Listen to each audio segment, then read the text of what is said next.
The 10 News Weather Authority, always watching and tracking for you from the JES Weather Center.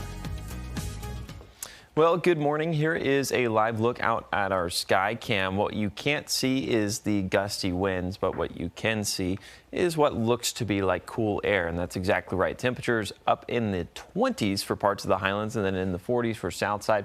Everywhere in between, anywhere from about 30 to 40 degrees. So waking up this morning with fairly cool temperatures, but right about average for this time of year. If you're headed out the door in the next couple of minutes to the next hour or so, bring the extra coat along with you, and if you have a windbreaker, you may want to bring that along as well, as we're going to be dealing with some gusty conditions throughout the day. Notice temperatures in the 30s through the rest of this morning.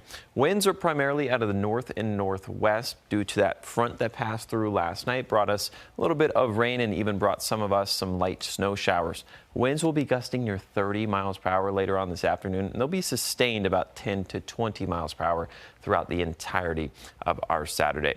Here's a look at satellite and radar through the regional look. It's a loop over the last 6 hours or so. This front passed through, and it sort of just collapsed right as it got to us.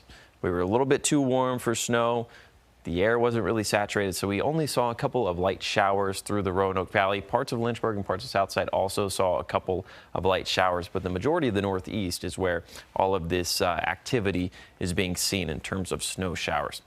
However, for us this morning, we'll stay partly cloudy. We'll actually start to clear up throughout the day, and you'll notice there are chances for a few snow showers for parts of the west-facing slopes in the high elevated areas. However, these start to wrap up shortly about afternoon. And then once we get to about 8 p.m. this evening, we're still mostly in the clear. Notice winds are still pretty gusty at that time as well. Here's a look at your 2-day zone forecast for this weekend. Temperatures only get to about 37 to 43 degrees for our Saturday.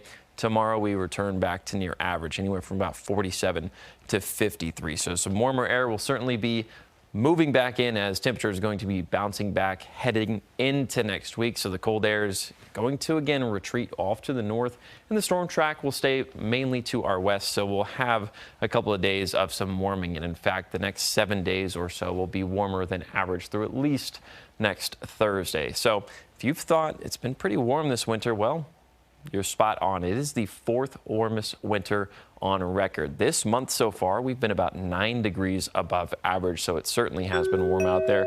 Pretty incredible stat there for you. But heading into our President's Day, lots of sunshine and temperatures built in that are in the upper 50s.